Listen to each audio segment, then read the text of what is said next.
नमस्कार, आदाब, सत श्री अकाल। दोस्तों, स्वागत है आप सबका मेरे YouTube चैनल स्वप्निल जंक्शन पर। और मैं आशा करता हूं कि आप सभी स्वस्थ और सुरक्षित होंगे। दोस्तों, आपको हमारे देश के राजनेताओं का, हमारे देश के पॉलिटिशियंस का, फिर चाहे वो विपक्ष में हो या फिर सत्ता पर काबिज हो, आपको इनका चरित्र, आपको इनका स्वभाव, आपको इनका व्यक्तित्व समझने के लिए कोई खास या विशेष अध्ययन करने की आवश्यकता नहीं है। आपको बरसों या फिर दशकों लगाने की आवश्यकता नहीं है। आप बड़ी आसानी के साथ इनका चरित्र, इनका स्वभाव और इनकी रणनीति आप बड़े आराम से समझ सकते हैं, बड़ी ही सरलता के साथ समझ सकते हैं। होना यह चाहिए कि आपके लिए या आपके राज्य में चुनाव होने चाहिए, यानी वो टर्म्स एंड कंडीशंस अप्लाई होता है ना। तो टर्म्स एंड कंडीशंस अप्लाई ये है कि अगर आपको किसी भी नेता के चरित्र को समझना है, वो किस प्रकार का है, वो सेवा करने के इरादे से आया है राजनीति में या फिर राज करने के ही इरादे से आया है, तो आपको सिर्फ ये समझना है कि भाई कंडीशंस अप्लाई कि आपके राज्य में चुनाव होने चाहिए। दूध का दूध और पानी का पानी अपने आप हो जाता है। मर्यादा पुरुषोत्तम भगवान श्री राम, प्रभु श्री राम, वो कहते थे और उनके कुल में ये परंपरा थी कि रघुकुल रीत सदा चली आई, प्राण जाए पर वचन न जाए। लेकिन आज के सियासतदान जो राम के नाम पर, भगवान श्री राम के नाम पर राजनीति करते हैं, उनके इस कथन को, उनके इस मूल मंत्र को जो उनके कुल में चलता था, कभी भी उन्होंने इस कथन को अपने अंदर नहीं लिया। इनफैक्ट इस कथन को मैं यहां पर आज के मौजूदा सियासी दौर को देखते हुए, चुनावी दौर को देखते हुए ये कहना चाहूंगा कि प्राण जाए पर प्रचार ना जाए। और ये मैं सिर्फ एक पार्टी के लिए नहीं कह रहा हूं। देखिए, एक पार्टी जिसने 2014 में महाविजय दर्ज की, उन्होंने परंपरा को सेट किया, उन्होंने ट्रेंड बनाया कि प्रचार ही प्रचार करके हम जो आपकी और हमारी कमाई होती है, जो टैक्स पेयर्स का पैसा होता है, गाड़ी कमाई, जो टैक्स वो देता है एक आम नागरिक, उस टैक्स के पैसे को किस प्रकार से प्रचार में लगाना है और किस प्रकार से एक ऐसी छवि बना देनी है कि हर माध्यम पे आप सोते उठते जागते नहाते, गाड़ी ड्राइव करते हुए, या अगर शहर में घूम रहे हैं, गांव में घूम रहे हैं, अगर आप बाहर थोड़ा सा देख लें तो आपको हम ही हम दिखें। तो वो एक ट्रेंड सेट किया उन्होंने। अब उसके बाद आप देखिए कि अब तमाम जो पार्टियां हैं उन्होंने भी उसी ट्रेंड को फॉलो करना शुरू कर दिया है और ये सिलसिला अब चलता रहेगा और ये दुखद है। तो इसीलिए मैं कह रहा हूं कि प्राण जाए पर प्रचार ना जाए। क्यों? क्योंकि ये जो अभी हमारा दौर हमने देखा पिछले साल, और आज दूसरी ही तारीख है इस नए वर्ष की, 2022 की, तो पिछले साल जो हमने गर्मियों में देखा वो अप्रत्याशित था। पिछले साल कितने सारे लोगों ने अपनी नौकरियों को गंवा दिया, कितने सारे लोगों ने अपनों को खो दिया, लेकिन फिर भी भव्यता जो है वो बरकरार है। भव्यता सरकारी या फिर जो चुनावी रैलियां हो रही हैं उसमें आप देख ही सकते हैं।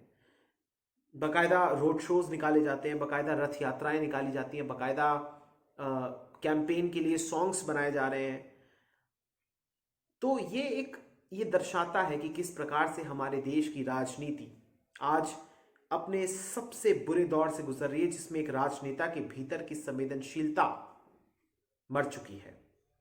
और राजनीति का पहला उसूल ये भी होना चाहिए, अगर आप शातिर हैं तो एक ये उसूल भी होना चाहिए राजनीति के भीतर, जो पहला होना चाहिए, मेरा ऐसा मानना है, कि आपको सेवा करनी है। ये राजनेता आते तो हैं और कहते भी हैं कि हम तो सेवा करने के इरादे से आए, लेकिन फिर आप जानते हैं कि सेवा कितनी करते हैं और मेवा कितनी खाते हैं, ये हर कोई जानता है।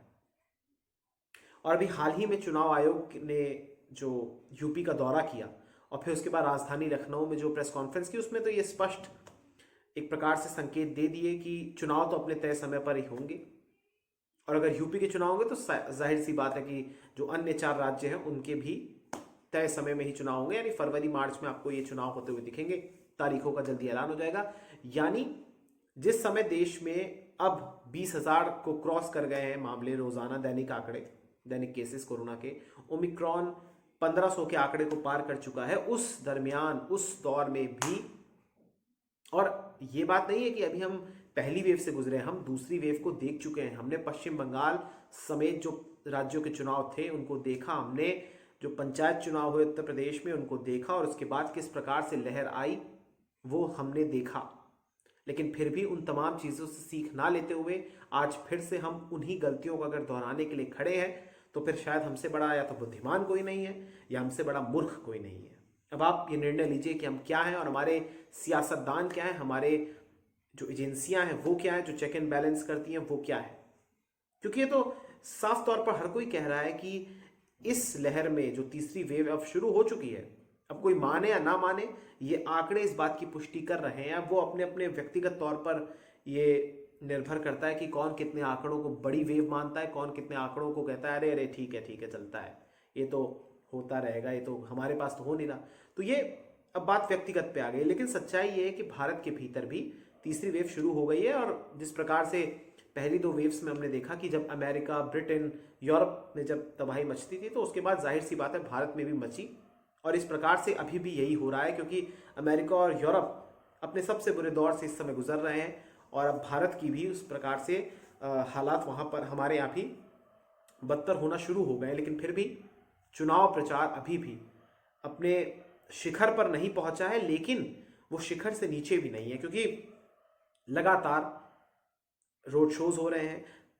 जो भी चुनावी प्रदेश है वहां पर पाबंदियां भी लागू हैं। मैं आपको बताना चाहूंगा, नाइट कर्फ्यू से लेकर अलग अलग स्तर की पाबंदियां वहां पर लगी हैं फिर भी। और ये कैसा दोगलापन आप खुद भी समझ रहे हैं कि रात में आप नाइट कर्फ्यू लगा देंगे और दोपहर में आप हजारों लाखों की भीड़ को बुलाते। बताइए, इनमें आपस में प्रतिस्पर्धा हो रही है कि किसकी रैली में ज्यादा लोग आ रहे हैं। और आप दिल से पूछिए, खुद भी आप जानते कि क्या आज की डेट में जिस प्रकार से हम सबका स्वभाव हो गया है, क्या कोई किसी नेता को सुनना चाहता है? क्या कोई किसी नेता की बात को सुनना चाहेगा 1 घंटा, वो भी सर्दी में बैठकर? नहीं कोई सुनेगा। उनको जाहिर सी बात है कोई ना कोई प्रलोभन दिया जाता है, लालच दिया जाता है, या वो अधिकांश तो उसमें से कार्यकर्ता ही होते हैं जो आते हैं, जिनके ऊपर ये अनिवार्य होता है कि भाई आपको तो आना है, आप नहीं आएंगे तो कौन आएगा। लेकिन आप फिर मैं एक दूसरे मुद्दे पर बात लेकर जाना चाहूंगा कि देखिए, उत्तर प्रदेश का चुनाव हो रहा है और उत्तर प्रदेश के चुनाव में जब 17 में चुनाव हुआ था तो शमशान कब्रिस्तान का मुद्दा बड़ा गरमाया था। अभी भी हम उसमें 1 कदम आगे नहीं, बल्कि हम, मुझे लगता है हम 20 कदम पीछे चले गए। आज भी उत्तर प्रदेश में फिर से मुद्दा वही बन रहा है और आज़ादी के 75 वर्ष हम मनाने वाले हैं, अमृत महोत्सव। आज भी मुद्दा हिंदू मुस्लिम है। आज भी मुद्दा, सोचिए दुख होता है बड़ा कि आज भी हमारे चुनाव में उत्तर प्रदेश के जिन्ना का नाम लिया जाता है।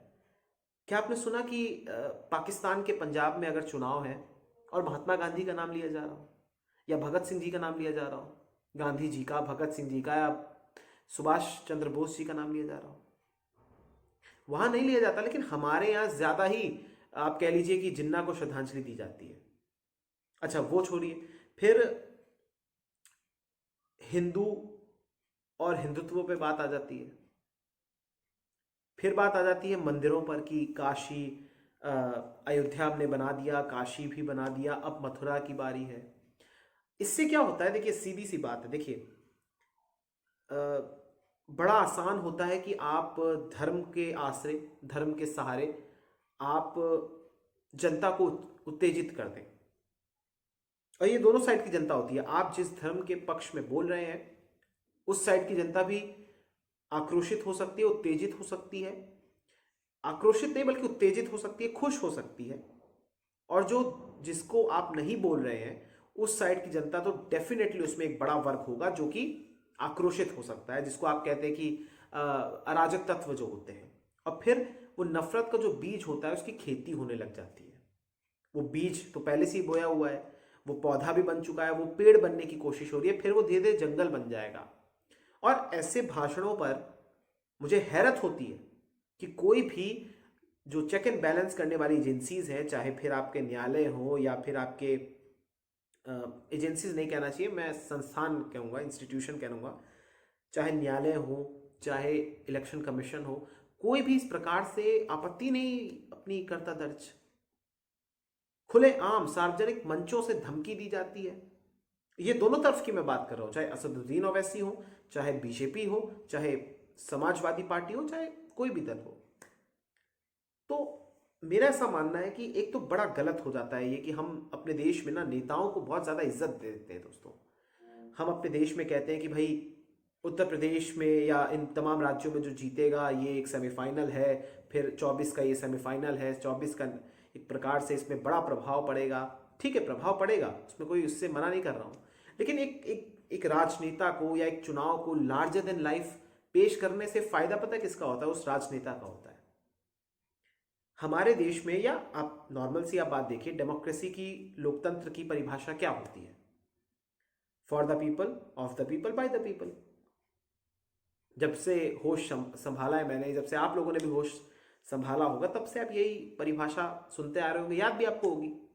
लेकिन अब ये पीपल हट गया है इसमें से, अब ये of the leader, for the leader, by the leader हो गया है। या आप इसमें स्लैश करके पॉलिटिशियन कर दीजिए, for the politician, of the politician, by the politician. यानी लोकतंत्र, जनतंत्र, प्रजातंत्र, जो भी आपको कहना है, इस तंत्र में जनता, लोक, आप और हम लोग, हमारी इंपॉर्टेंस गायब हो चुकी है। और वो अब नेताओं के ही द्वारा उसको, एक कहते हैं ना, वो जानवरों को हाका जाता है, उस प्रकार से अब लोकतंत्र को हाका जा रहा है। और ये आपको निर्णय लेना है कि क्या आपको आज भी रोजगार पर बात करनी है या नहीं, रोजगार पर आपको वोट देना है या नहीं, आपको बेरोजगारी पर, जो कि उसी से कनेक्टेड ऑब्वियसली, आपको महंगाई पर वोट देना है या नहीं, आपको सुशासन पर वोट देना है कि नहीं, आपको सुरक्षा पर वोट देना है कि नहीं, आपको अच्छे स्वास्थ्य इंफ्रास्ट्रक्चर पर वोट देना है कि नहीं, आपको अच्छे परिवहन के साधन या फिर सड़क की जो तमाम इंफ्रास्ट्रक्चर होते हैं उस पर आपको वोट देना है कि नहीं, आपको हेल्थ पर वोट देना है कि नहीं। अगर आपको इन तमाम मुद्दों पर बात करनी है, जिसको हम विकास कहते हैं, तो ये आप ही को लेना होगा डिसीजन। क्योंकि मंदिर, मस्जिद, शमशान, कब्रिस्तान या जिन्ना या मंदिरों का नाम लेकर, देखिए मैं खुद भी हिंदू हूँ, बड़ा गर्व होता है मुझे, मैं हिंदू हूँ, और गर्व से मैं कहता हूँ कि मैं भारतीय हूँ, मैं हिंदू हूँ। और सनातन परंपरा, हमारा हिंदू धर्म बहुत महान है, बहुत विशेष है। लेकिन प्रॉब्लम यह है कि राजनेताओं ने धर्म को पब्लिक डिस्कोर्स में ले आए हैं, और उससे फिर पब्लिक के जो सेंटीमेंट्स है उसके साथ खिलवाड़ किया जाता है। जबकि धर्म तो हमें रास्ता दिखाता है, लेकिन ये लोग उस धर्म को रास्ते पर लाकर दरअसल वोट बटोरते हैं। ये लोग कितने धार्मिक होते हैं ये आप जानते हैं। अब एक छोटी सी बात कह के फिर मैं इस वीडियो का अंत करूंगा। अब मैं सिर्फ एक विचार दे रहा हूं, आप सोचिए इस पर। देखिए अभी ये समाजवादी पार्टी के जो एमएलसी हैं पुष्पराज जैन, उनके घर पर रेड पड़ी। उससे पहले एक पीयूष जैन के घर पर जो इत्र कारोबारी हैं।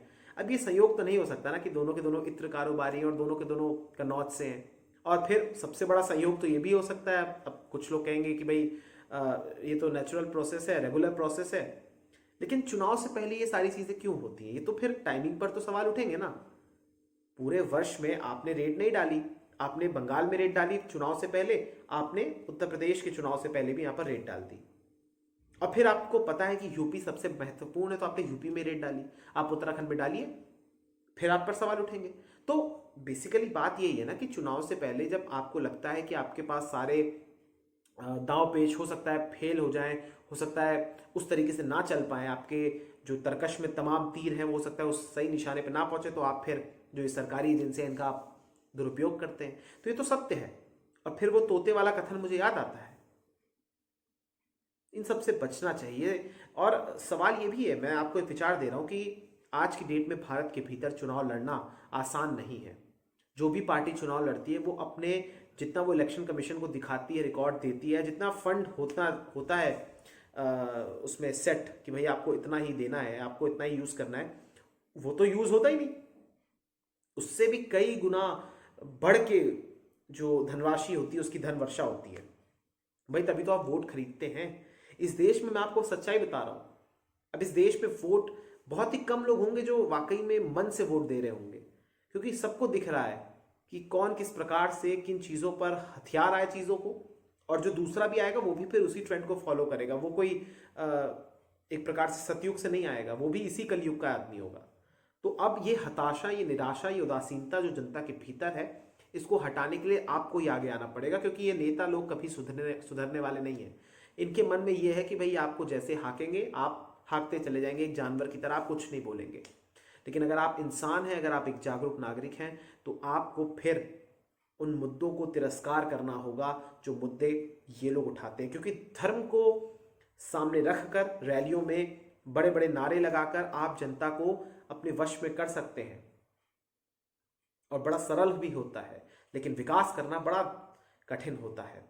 तो जो सरल मार्ग होता है वो ये लोग अपनाते हैं और फिर आपको अपना वोट लेते हैं। और मैं अंत में इतना ही कहना चाहूंगा कि कोई संस्कृति, कोई धर्म, कोई पंथ, कोई मजहब, कोई समुदाय इतना कमजोर नहीं होता कि वो एक्सटिंक्ट हो जाएगा, विलुप्त हो जाएगा एक राजनेता के आने से, या राजनीतिक दल के आने से, या एक चुनाव से। क्योंकि ये धर्म न जाने कितने वर्षों से चले आ रहे हैं, हमें कोई रिकॉर्ड भी नहीं है। असंख्य धर्म, असंख्य वर्षों से चले आ रहे हैं, सदियां बीत गई, तब कोई राजनीति नहीं होती थी, तब कोई चुनाव नहीं होते थे। बाकी आप समझदार हैं।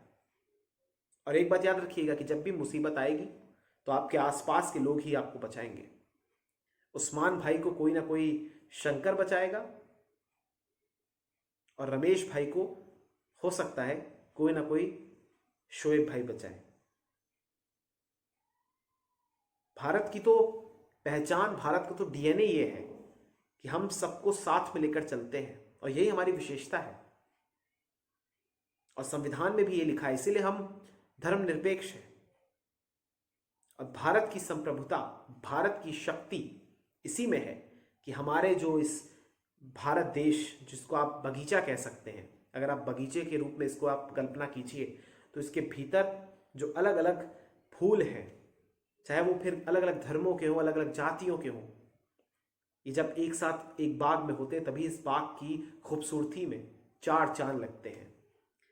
एक रंग का अगर फूल होगा तो वो बाग उतना सुंदर या उतना हसीन नहीं लगेगा जितना तब लगेगा जब तमाम अलग अलग वैरायटी ऑफ फ्लावर्स होंगे। बाकी आप समझिए। बहुत बहुत शुक्रिया, नमस्कार।